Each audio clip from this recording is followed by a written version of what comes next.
Bonjour à tous et bienvenue pour cette nouvelle vidéo. Je suis ravie de vous retrouver, j'espère que vous allez bien, que vous avez passé une bonne semaine et que vous avez eu d'excellentes lectures. Pour ma part, je vais vous parler de 3 romans que j'ai lus la semaine dernière, dont un qui a été un coup de cœur intégral. Donc je vous propose de vous installer confortablement et j'espère que cette vidéo vous plaira. La semaine dernière, je vous avais parlé de Skandar et le vol de la licorne, le tome 1 d'une saga de fantasy jeunesse. Je vous avais donc dit aussi que j'étais en pleine écoute du tome 2. Et donc, ce tome 2, il s'agit de Skandar et le cavalier fantôme. Je vous mettrai la petite vignette ici de A.F. Stedman, publié aux éditions Hachette. Et comment vous dire que ce tome 2 m'a autant plu que, voire même mieux que le tome 1. Car là, on est un peu plus dans le vif du sujet. On est un peu plus dans un complot. Dans le complot qu'on voyait un petit peu se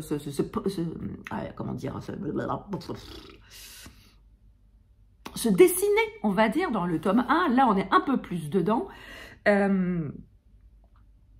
Skandar va essayer avec ses amis de sauver l'île d'un cataclysme programmé. L'Arachné est toujours présente en toile de fond et Skandar et ses amis va tout faire pour sauver l'île, tous ses amis et les licornes sauvages. D'autant plus que les pauvres licornes, certains corps de licornes sauvages sont retrouvés morts et Skandar décide donc de mener l'enquête car il trouve que c'est extrêmement bizarre. Bref, j'ai adoré ce tome 2 encore plus que le tome 1. J'ai adoré les licornes qui sont des personnages à part entière dans ce roman. Comme je vous le disais dans le tome 1, on est très très loin de l'image des arcs-en-ciel, des paillettes associées habituellement aux licornes. Là, elles ont extrêmement mauvais caractère quand elles s'y mettent. Ça rote, ça pète et ça ne fait pas de paillettes, je le rappelle. Bref, dans ce tome 2, on fonce droit devant sur un tome 3 qui va révéler, je pense, tout son lot de promesses. Parce que vu la fin de ce fameux tome 2, on n'a qu'une hâte, c'est de sauter sur le tome 3 qui n'est pas sorti.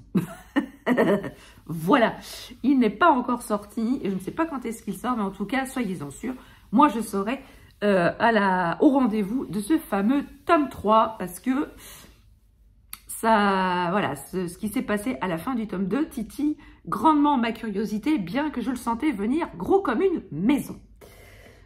Voilà, je vais m'arrêter sur Skandar parce que voilà, j'en avais déjà longuement parlé dans la vidéo précédente. J'avais beaucoup aimé et je ne saurais trop vous conseiller pour vous ou vos ados de découvrir Skandar et le vol de la licorne pour le tome 1 et le cavalier fantôme pour le tome 2.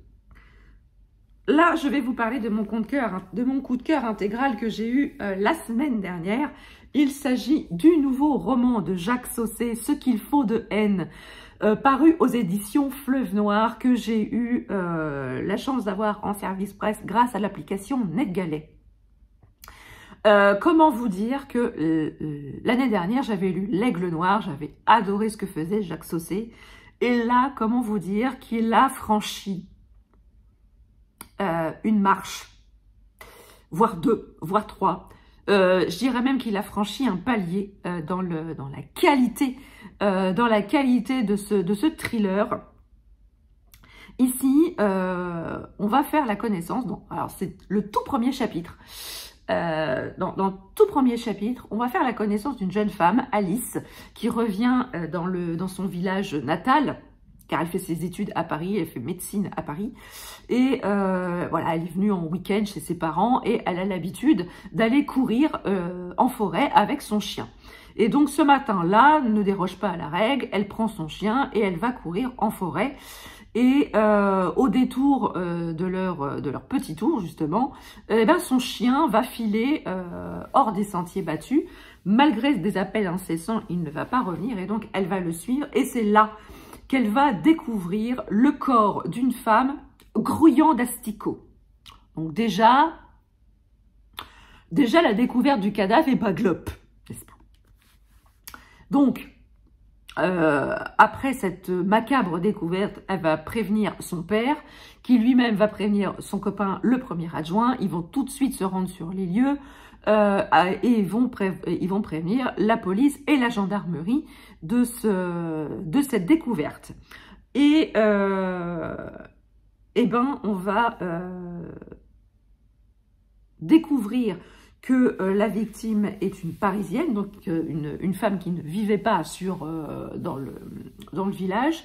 Et donc, on va adjoindre un inspecteur de la brigade criminelle de Paris aux enquêtes à la gendarmerie. Et donc, l'enquête va être menée conjointement par la gendarmerie et par ce commandant de la brigade criminelle. Et là, on va suivre leur pérégrination, on va suivre leur enquête. Et la jeune femme qui a découvert le corps, Alice, qui a été franchement extrêmement marquée par cette découverte, va tout faire pour aider la police, pour apporter un petit peu sa pierre à l'édifice, pour aider, car elle estime qu'elle ne parviendra jamais à oublier ce qui s'est passé et que pour l'aider à tourner la page, il faut qu'elle aide la police pour trouver l'assassin. Et là, je vais vous dire que Jacques Saucé, il a fait très fort en 2 points. D'une part, par le modus operandi du tueur. Je vais vous dire, j'en ai lu des trucs dégueulasses. J'en ai lu des trucs paglop. J'en ai lu des trucs agerbés.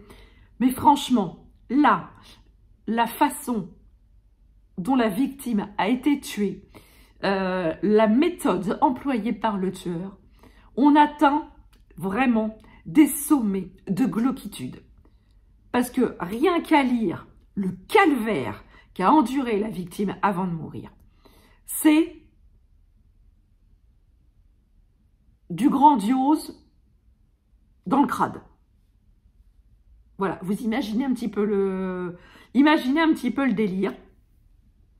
Il a fait très très fort. Je ne sais pas où est-ce qu'il a été pêché cette idée, d'où lui est venue l'idée d'imaginer cette scène, d'imaginer ce modus operandi. Je ne sais pas, il regardera probablement jamais cette vidéo, Jacques Saucé, mais si un jour j'ai l'occasion de lui demander, mais comment avez-vous eu l'idée de ce modus operandi? Je dirais qu'il faut vraiment être pas net dans sa tête quand même pour imaginer un truc pareil. Bref. Et la deuxième chose sur laquelle il a fait très fort, c'est que à la moitié du roman, on se prend un mur dans la tronche sur un point particulier du roman. Et ce point particulier, dès le prologue, j'ai eu des doutes. J'ai eu des doutes et je me suis dit, non, j'ai mal compris, j'ai mal lu, c'est moi, bon, ok, on parle là-dessus. Et en fait, non, j'avais pas mal lu, j'avais vu, et je pense que c'est voulu aussi par l'auteur.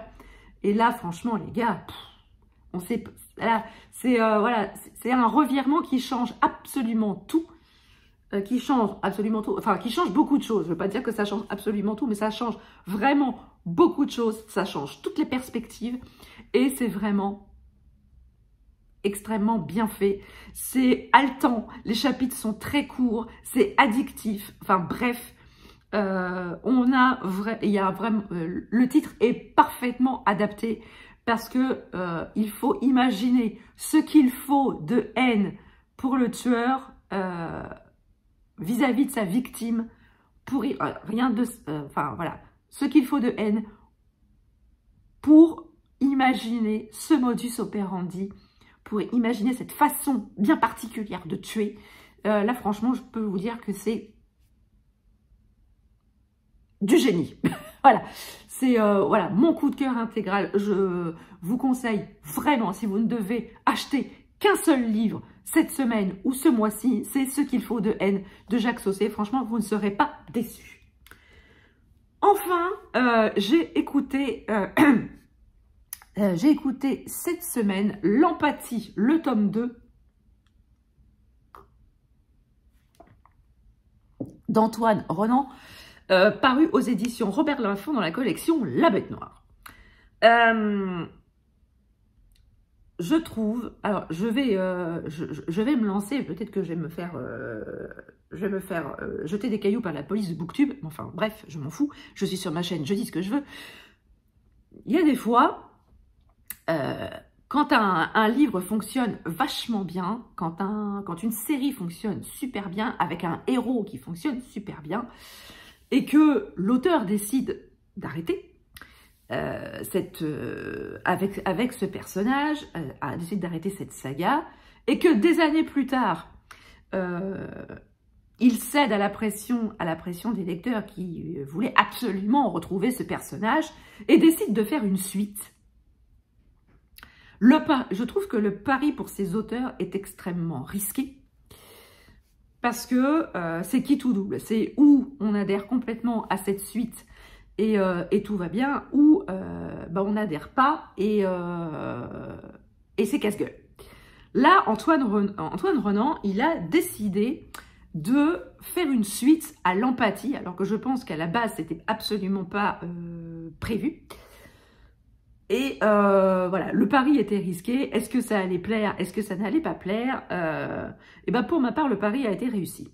L'empathie, tome 2, je pense que je l'ai préféré au tome 1, bien que le tome 1 était absolument génial. J'avais beaucoup aimé le tome 1.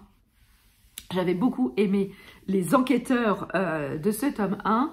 Or, dans ce tome 2, on va retrouver Anthony Roche, qui est l'un des deux enquêteurs de l'empathie tome 1. Et là, on va le retrouver avec d'autres enquêteurs, Margot et Théo, qui, eux, enquêtent sur un autre violeur en série qui se fait appeler Serflex. Pourquoi il se fait appeler Serflex? Tout simplement parce qu'il attache les mains de ses victimes avec, vous savez, ces petits liens en plastique où, voilà, on vous met le lien et on tire sur la languette et ça resserre le lien en plastique. C'est ce qu'on appelle les Serflex.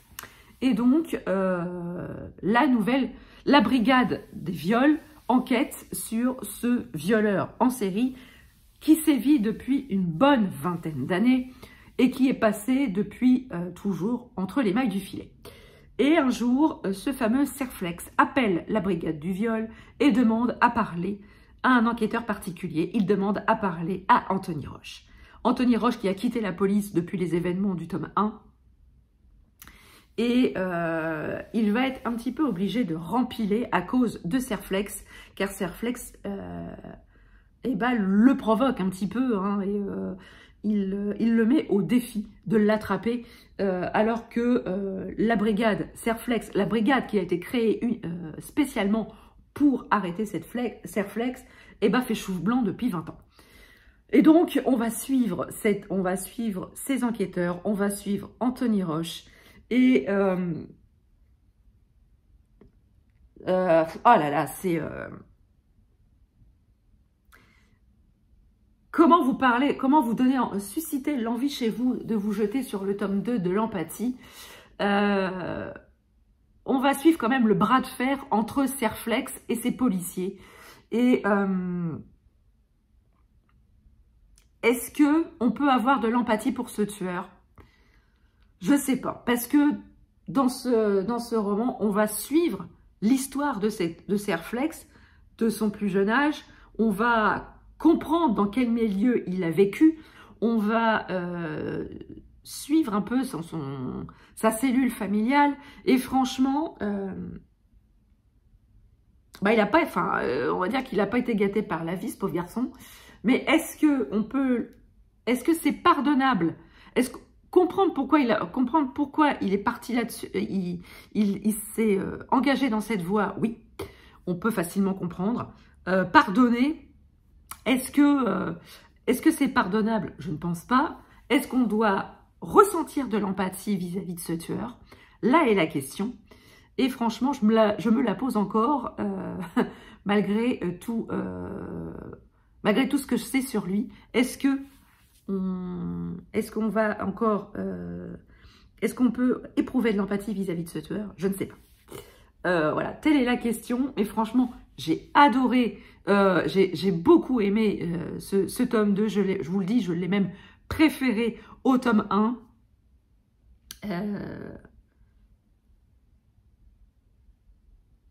Là, franchement, Antoine Renan, il a été, je pense, au bout de son idée qu'il avait dans l'empathie, tome 1. Je pense qu'il a été au bout. S'il y a un tome 3, s'il décide de faire un tome 3, je ne sais pas si je le lirai, peut-être par curiosité, mais très franchement, je pense que là, il a exploité ce qu'il avait à exploiter dans l'empathie. Il a vraiment été au bout, je pense. Et le pari a été réussi. Et je pense je pense très sincèrement qu'il faut s'en arrêter là. Mais franchement, c'est un excellent tome 2. Alors, par contre, je pense quand même qu'il faut lire le tome 1 avant de vous lancer dans le tome 2. Parce qu'il y a quand même certains éléments du tome 2 qui spoilent le tome 1. Et ce serait quand même dommage de passer à côté de ces deux romans qui se complètent qui se complètent par certains côtés, mais même si ce sont deux histoires complètement différentes. Mais si vous voulez avoir toute la genèse des personnages, je pense qu'il faut grandement aller... il faut les lire, c'est mon côté psychorigide, il faut lire le tome 1 avant de lire le tome 2.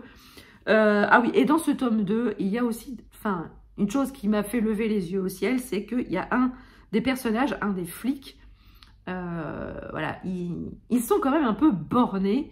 On le sait quand même, hein, que faire cavalier seul ne fait... c'est des conneries. Il va vous arriver des bricoles. Et il y a quand même un personnage qui décide de foncer tête baissée, tout seul, et qui va se foutre dans une situation complètement inextricable. Et moi, j'ai levé les yeux au ciel parce que quand ce personnage a décidé de foncer, j'ai dit, mais tu vas droit dans le mur. Tu vas faire une connerie, il va t'arriver des bricoles. Voilà, j'ai un peu levé les yeux au ciel, mais il y a certains personnages qui ont quand même une fâcheuse tendance à se prendre pour des kamikazes et il n'en résulte jamais rien de bon. Mais mis à part ça, franchement, allez-y, allez découvrir l'empathie. Tome 2, vous passerez un excellent moment. Voilà, cette vidéo est à présent terminée. J'espère qu'elle vous aura plu. N'hésitez pas à me dire en commentaire ce que vous avez lu cette semaine. N'hésitez pas aussi à me dire si je vous ai donné envie de lire les romans que je vous ai présentés. Je vous donne rendez-vous mercredi pour la vidéo spéciale de la palle du Black November 2023. J'espère que vous serez au rendez-vous et voilà, sur ce, n'hésitez pas à mettre un pouce en l'air, n'hésitez pas à vous abonner, ça fait toujours plaisir, c'est gratuit, ça ne fait de mal à personne. N'hésitez pas aussi à partager 20 instants de visionnage sur vos divers réseaux. Sur ce, je vous laisse, je vous donne rendez-vous mercredi pour la palle du Black November. En attendant, je vous souhaite de très très bonnes lectures, une très très belle semaine et je vous dis à très bientôt pour une prochaine vidéo. Ciao!